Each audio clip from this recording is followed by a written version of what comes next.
Ms. Sandra. Oh, we're going to be recording it. Ms. Sandra Gutierrez, Mr. Nathan Winchell, Ms. Emily Anderson, and Mr. Nick Driver.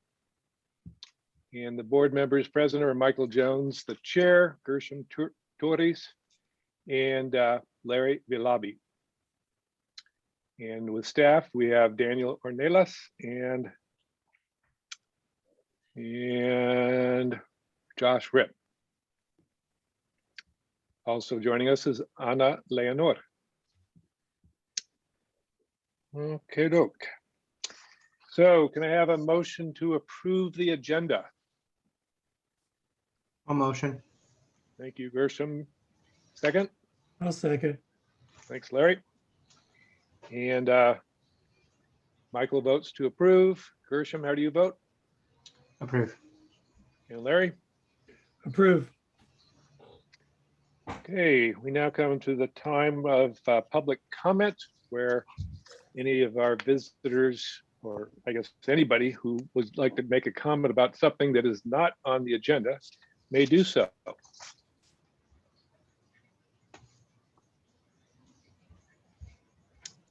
I'm hearing none. So we will go ahead and proceed to action items. The first item of which is the consent agenda. Is there anything on the consent agenda that any of the board members would like to pull off for discussion? Can I have a motion to approve the consent agenda? So moved. Thanks, Larry. Second? I'll second. Thanks, Gershom. Michael votes to approve. Gershom? Approve. Larry? Yes. Okay, moving on to reports. Ms. Sandra Gutierrez, who will be talking about MTSS at SEBA. Thank you. Mr. Rip, can you please, thank you. So MTSS is the multi-tier systems of support. And as you can see, it's under the umbrella of several things that we focused on, especially in academics. And so what MTSS really continues to focus on is behavioral and social emotional, not only in academics.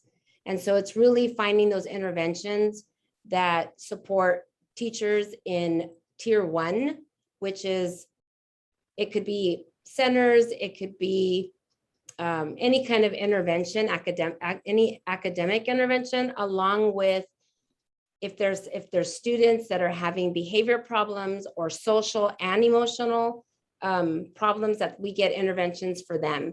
And it's really dialed into their data, and it's having students take ownership of their data. So then the teachers are able to support them throughout. And when that doesn't happen, it really allows for the supports in tier 2 to really narrow in on the one student and have staff members come up with different interventions for the student so they can make academic progress.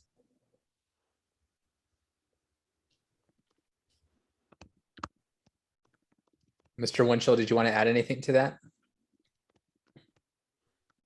No, that covers it pretty closely. I did want to speak, and Sandra, you maybe were going to talk about this later, but just how we started with RTI, the academic only model response to intervention, and MTSS is a similar framework in that sort of idea that it's 3 tiers, but it's including behavior and social and emotional, and that's the change that's the shift right there, is that umbrella widens quite a bit. And that instead of putting just energy into only academics, it is putting similar energy into all 3 areas, or maybe the same energy. And it's a direction that you'll notice a lot of districts are moving, and because they need to broaden their perspective. And Sandra has spoken a lot in the past about the reasons why, and she's done a lot of research and has a lot of training in those areas, which is really exciting. And so that is the overall umbrella. MTSS is the broadening of that. It's not just academics anymore, but it's social and emotional, and it's also that behavior piece. Well, thank you, Nathan. It's also looking at the 21st century student. So being able to work with John Haiti and Peter DeWitt, Susana Dutro, and Kate Kinsella, it's really looking at the student in different lenses. Hello. So it's not just about the academics. And so we know that students Can't hear it. can have a behavioral situation that keeps occurring, and that can get them to not be doing academically well. And so really focusing on the data to really try to come together and help the teacher with different interventions and be more sensitive to having a social and emotional connection with students, because that's what the research shows. Research-based programs like, or not programs, frameworks like PBIS, the Positive Behavior Intervention and Support. Those are research-based frameworks that really allow those different areas to be focused on within the school. And so MTSS really aligns with everything that everyone is doing. It's just bringing more focus to different areas of the student. Would you like me to go to the next slide? Yes. And so what ends up happening is in the tier 1, it really focuses where all students will have everything. So it's not allowing the student for the teacher to think that the student's going to be leaving. So like if a student has an IEP, they're going to go get services, but they're going to come back and they're going to get everything that the mainstream student is getting. And so it really allows and focuses the teacher to think more of classroom management and different interventions so that they could meet the needs of all students. And so remembering that the students, they're supposed to get everything. They're supposed to get math and reading and ELD and language support. And, but they're also supposed to be getting some kind of incentives and processes and procedures that they can understand and will make them feel more welcomed in their school environment. And so tier 2, it's more about looking at that data and being able to have conversations around what the needs of the student is. And then the very top, the tier 1 are just those few students that have like a one-on-one, but being able to leave those, not allow those students to be in the least restrictive environment and try to get them back into a tier 1 environment. So they are being able to be with their peers and get the biggest, I was gonna say biggest bang for their buck, but being able to get all of their academic support in their day. And then, let's see, is there one more slide? Okay. And so it's really looking, MTS is so big. There's so many areas of, no, it's not the areas. There's so many ways of accomplishing the social emotional and the behavior and the academics in tier 1. And so really being able to give PD to teachers so they can understand how to work with students and partnering with restorative justice partners that teach self-management. They teach several areas of the social emotional component, and the same with academics and behavior. It's just really looking at the research-based frameworks to support teachers and students and communities. Thanks, Sandra. If I could add, so we talked about this when we kicked off the new school year. And when we think about multi-tiered systems of supports, it's multi-tiered. You see the triangle of tier 1 and on the bottom, tier 2 in the middle, and tier 3 on the top. But then system of supports plural. And so we're trying to frame MTSS at SEBA using 3 lenses: academics, behavior, and social emotional. And if we can all start to kind of utilize that language consistently, I think we're going to make a bigger impact. So when we talk about academics, we're talking about the instructional materials that we adopted. We're talking about standard aligned assessments. We're talking about using an RTI model during Fast 40 in terms of supporting students both long-term and short-term in helping them to meet academic standards. So if we're thinking about that from that lens for the academic support. For behavior, we have a system called Educator's Handbook, where any data can be tracked and we can follow up on incidents that happen throughout the school day. And then we're coming up with kind of more positive based incentives to encourage students to have the behavior that we want to see in the classroom daily and that what we want to see in the school. So we're kind of in collaboration about that to kind of really incentivize and energize the positive behavior that we want to see. And then finally, social emotional, that's also a big component of this, but it's about conflict resolution. Sometimes it might be restorative justice. Sometimes it might be counseling. For the first time, we're going to have group counseling and individual counseling at SEBA. That was one of the funds that we as a board decided to invest in using some of those ESSER funds, which I think was a really good decision. And so now we have a counselor, a social emotional counselor here, Adriana Morales, who's already forming groups for grief and loss, for anxiety, and also for probably self-expression. And then they're going to talk together, meet in group, and then they'll be able to support one another using Ms. Morales's guidance there. So the more we talk about this as a team and as an organization, I think it's going to start to make more sense to all of us, because Sandra's right. MTSS is really big, but it's trying to make all those systems come together as one so we can start to speak the same language. Nathan, is there anything else you wanted to add to this? I think you summed it up quite well, kind of talking about the 3 categories. Oh, I guess I will add in the ownership of data piece really resonates with me because we are at a college preparatory school. And in the college, when students make their way to a 2 or 4 year college, they do need to understand where they're at and what they need to work on. And they need to feel supported that they know how to navigate once they get there. We know that most students fell out of college or leave college in the first year. I think it's over 50% last I checked.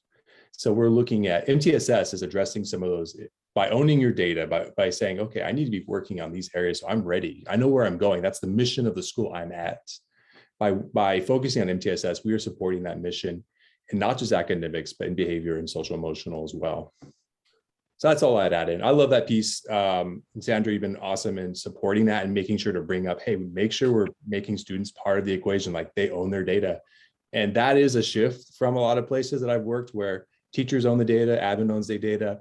Students, they don't always own their own data, right? They don't know exactly where they're at. But how are we expecting them to really grow if we're not letting them know the areas that they need growth in, right? And letting them set their own SMART goals, or working with them, showing them how to set those goals. That's all part of the framework. There's so much to it that it'd be hard. We could kind of dive into this one area of like students owning data and talk about it for 30 minutes. And then we could talk about teacher training for 30 minutes. And there's just a lot of aspects and a lot of different areas that support this framework. That's what we say. It's really big. That's what we mean. And that's all I'll add. Is there any questions? Yes. So when we talk, I'm going to start with your last slide here because it's right in front of me. It says, what measurements will MTSS use in a tiered approach at SEBA? I'm assuming that when you say academics, you're going to be looking at their grades and perhaps their test scores. Is that accurate? Yes, their assessments, their pre-assessments, and their quarterly assessments. And behavior would be, say, any suspensions or office referrals? It's a little bit more than that. It's more, so their behavior could be, for example, if there's a student who is being asked to, they're asking to go to the restroom. Teacher says, no, first give me, write, their name on your paper or do something, and then I'll let you go. And the student like gets upset and just leaves. And so that teacher would put in that entry into Educator's Handbook. And that gives us the opportunity to be able to go check in with that student and find out what's going on. And so it's able to bring in that student and have dialogue with him to where he can own up to what his feelings were and notice that it was a reaction, and then be able to have a CRT with the teacher. So then that way the teacher and the students, they are able to discuss what happened and both be able to go back to the class having a positive relationship. So that's that kind of behavior is being recorded in what, a student's handbook or an educator's handbook, or, Yes, and is that electronic application that's in use by all the staff at Seba? at the moment, we're deciding yes, that's what we're currently using, but there is another program that can do more for us. And I think that's what we're trying to figure out which one to go to, but that's the expectation with the data as far as incidents. So the incident doesn't necessarily need to be like a detention or a suspension. It's more to be proactive and to figure out where are the students at and what is it that we need to do and how are we going to check in with them and build relationships with them, but also guide their teachers. And I think that's the social and emotional aspect, where they're doing circles or other restorative practices where they're building this relationship on very simple terms, like, what did you do this summer? And then being able to have that as a tool to be able to talk about something more serious. Why is, if a teacher right now has 5 students who are walking out of her classroom because they urgently have to use the restroom and they can't follow the expectations of what the teacher wants, then being able to have that tool to say, I notice that this is happening. This is how I feel. And then they pass it along. So then every student has the ability to talk about their feelings. And that's the real expectation that we want using the data collected. How do you encourage teachers to use that system? I can imagine a situation with a teacher who has 5 students walk out of the classroom, go to the bathroom, will be there's a possibility, let's say, that teacher might not enter that into the system. So how do you make sure that you're getting the data you need to make these kinds of decisions? I think what has been happening, even just the first 2 weeks of school, is teachers are seeing that we're responding.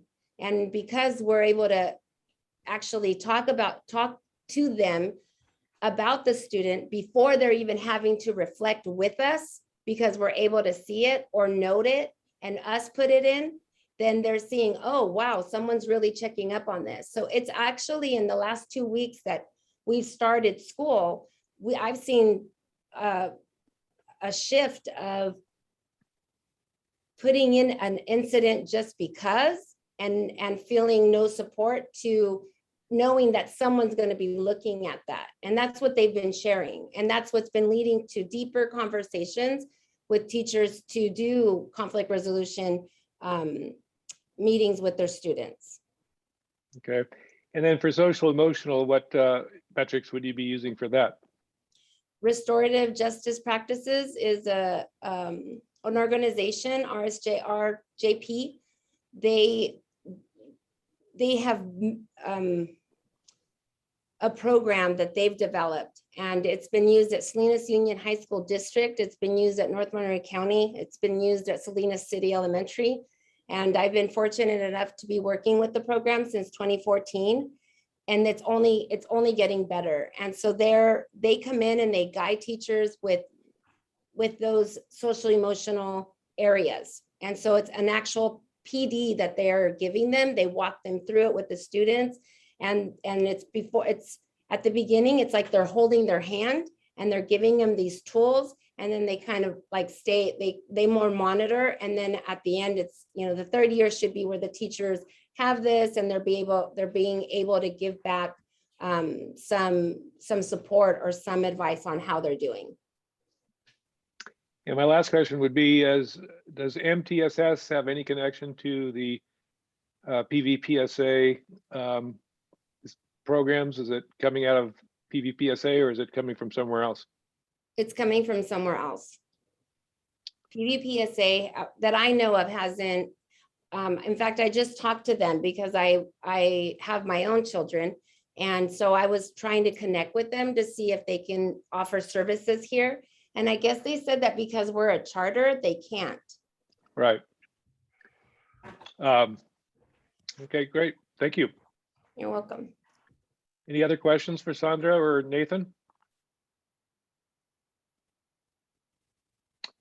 I'm not hearing any. Thank you very much for your presentation. You're very welcome. Right. Thanks, Sandra. Okay, moving on to Daniel's operations report. So on a normal month, I'd normally be presenting our some sort of budget. This month we won't have that. We recently approved our July budget, and then this month we won't have anything. Next month in September, we'll have I think we'll have the unaudited actuals to approve. So thereafter, we'll be looking at July and August budget numbers for this school year. So this week I have a very short update. I'm going to share my screen really quick. It's about our facility and our progress on the remodel project. Let's see here. Okay. So basically, we're getting there. We are almost at the finish line. The staff kitchen is now, the staff kitchen and the lactation room are both in use. They're fully furnished and ready to go. Staff have been able to use them, all the while having this enclosure on the outside while we wait for 4 pieces of glass that didn't come in with the right measurements to come in. So it's because of that we needed to make sure we had these up just to keep building security while those 4 pieces of glass come in. They should be in tomorrow, and I think by the end of this week they'll be installed, and we'll hopefully have these barricades or these enclosures taken out, which it's kind of a win-loss thing, I guess, because people kind of liked having this little enclosure here and being able to sit down with a little bit of air. But that's where we're at with the project. We're nearing completion. That's all I have for this board meeting. Thank you, Daniel. Any questions for Daniel? Hearing none. We will move on to the head of school report. Josh. Thank you, Michael. So I wanted to talk about 2 items today.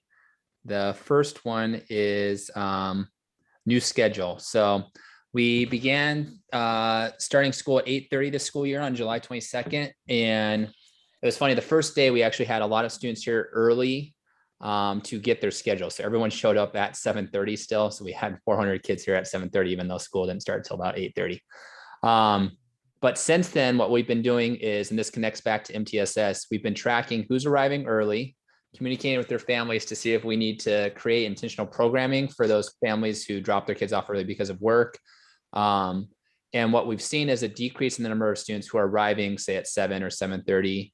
And we're seeing most of the early arrivals starting at 7:45 or later. Looking at the data, it's gone down each day, which is good. But I think over time, we are going to have to think about what we can do for students who do arrive early, whether it's putting some fast 40s in the morning or maybe offering breakfast in the morning, but we're exploring that. The big benefit that we've seen is decrease in the number of students who are arriving tardy.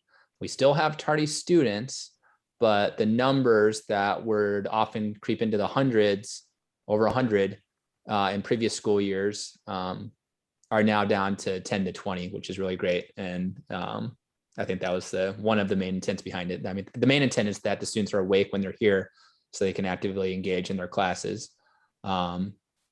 And as the year wears on, we'll get to see whether that data bears out. I think it will. There's lots of evidence to support this, but so far we're off to a good start. So that's the For update. this, Go ahead. for the students who are arriving early, have you allocated supervision, say yard duty people, so that there are adults present when they arrive? Yes. Great. And then kind of connecting back to an earlier question, it's like, what do you track for behavior? So this is a great example of like, it's not, no one did anything wrong. They arrived early, but this is a data that it's a behavior that we're tracking currently in Educator's Handbook, just to see like, okay, when we want to look at what's happening, this will be one point of data we can look at for a student in terms of what's going on in their lives.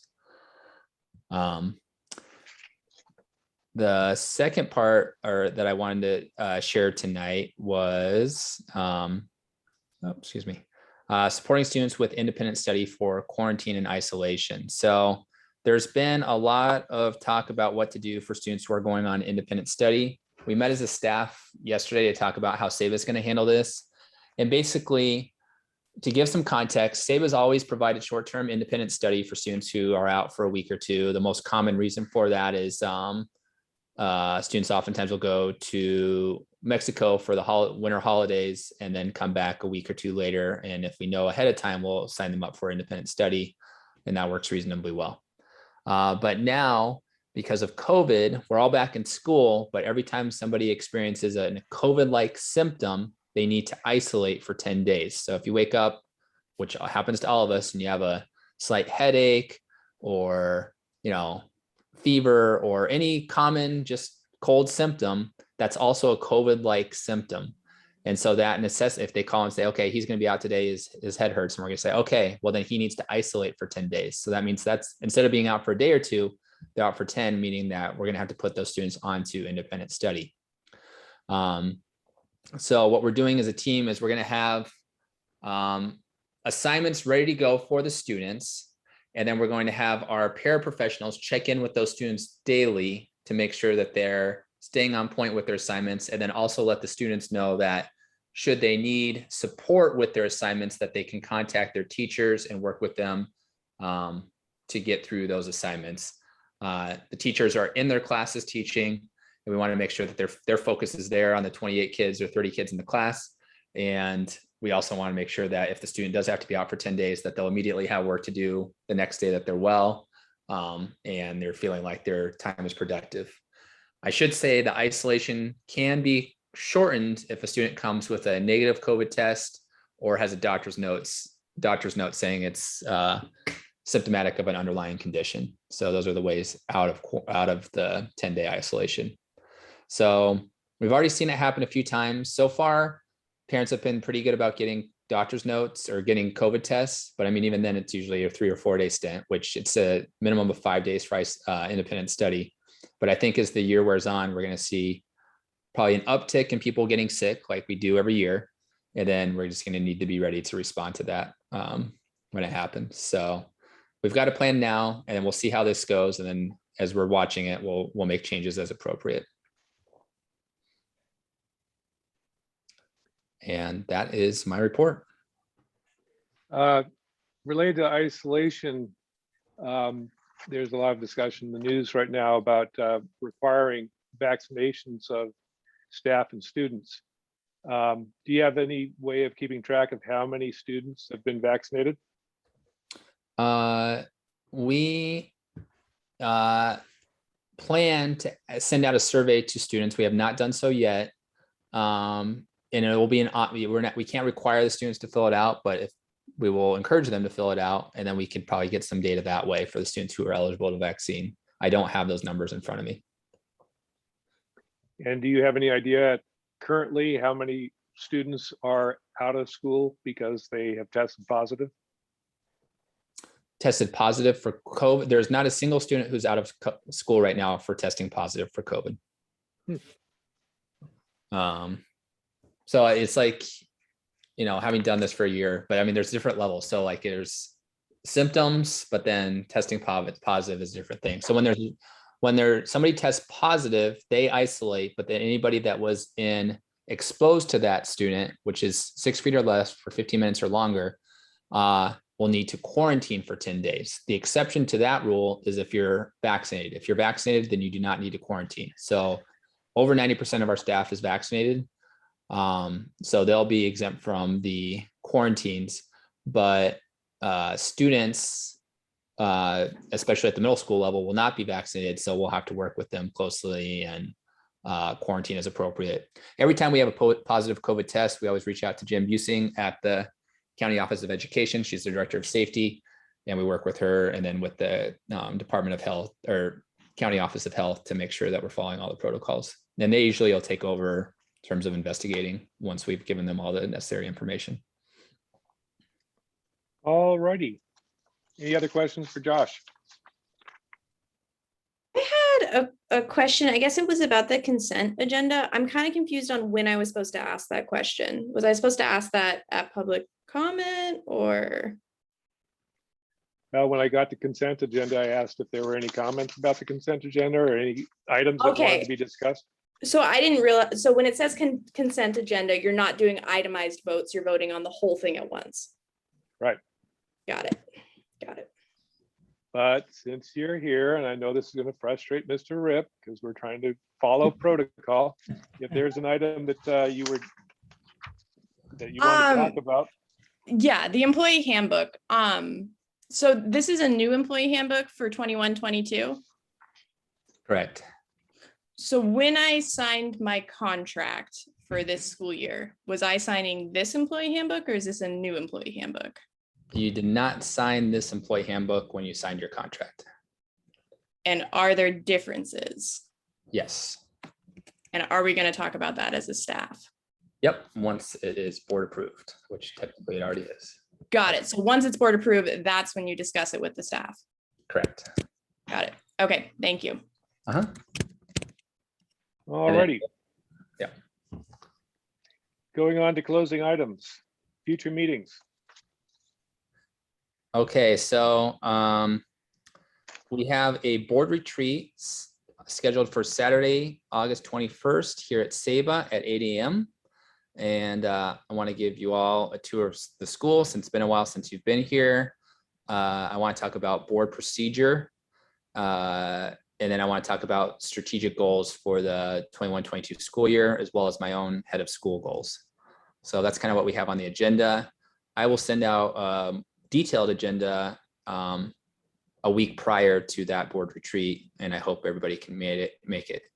And then the other future meeting I wanted to discuss was our next board. We always have our board meetings on the first Tuesday of every month, and the next board meeting is the Tuesday after Labor Day, and I want to make sure that we will have a quorum, or if we don't, then we need to move that date. So will people be able to attend on September 7th?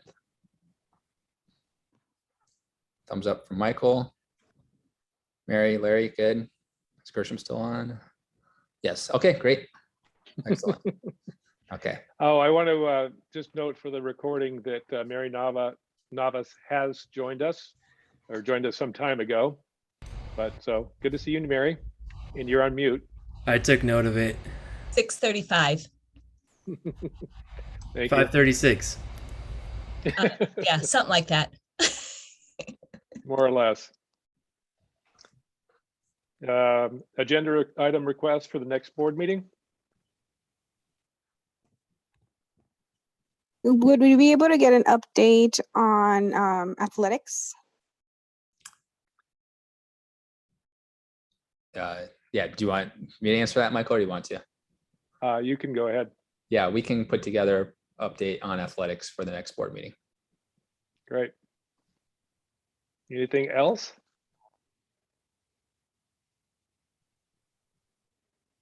Alrighty.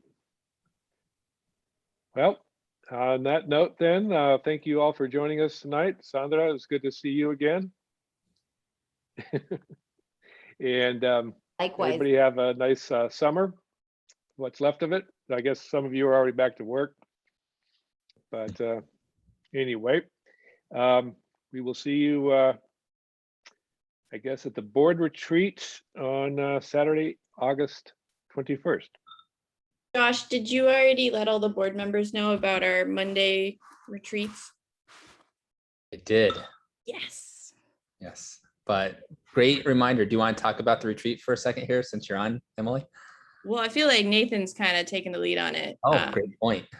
Yeah, but it's just a fun thing that would be really cool if any board member wanted to come, and open door for anyone who wants to tag along with the 8th graders. I have matching hats for all the 8th grade teachers, so Wow, that's so cool. incentive to come. This is every Monday? No, it's a special event. Nathan, did you want to talk about it? I can just overview it. We really ran with this. It's a whole school event at Pinto Lake, and there have been a lot of staff has come together to help design this.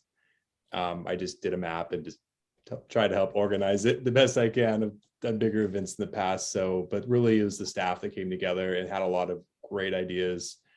And we're taking the whole school and starting and ending at Pinto Lake. I've never seen this done before from a school. So I've done a lot of field trips, but I've never seen a whole school do this. We have fun activities, team building type activities, get to know you activities throughout the day. And I'm hoping this will springboard a quarterly kind of tradition of this is part of the MTSS framework too. Like when you're incentivizing, right? You're like, guys, this is why it's awesome. Here's another reason why it's awesome to be at SABA. And because like not many kids are gonna be able to say, oh, my whole school did this activity at Pinto Lake. Like that's pretty rare. So we're gonna try and build this into something bigger. And I'm very excited about it. So yeah, it's Monday, Pinto Lake. We start, roughly 8:30, and we'll be there. It's a shorter day, but we'll be there till I think 2:30 or something. So And what Monday is this? the 9th. So this coming Monday. I would, sounds very interesting. I'd like to be there, but I will be down in Southern California. But thank you for the invitation. When we have the next one, we'll make sure that you're invited. So Definitely. Sounds good. I'm All actually right. coming by. Oh. Oh, nice. Thanks, Larry. Yeah, and I'll Good. be trying to go as well. So I'm just waiting to wrap up one last thing on that Monday. And if I succeed, I should be there. That's awesome. Thank you. All right, good night, everyone. Good night. Good night. On that note, we will now adjourn the meeting. Night, everybody.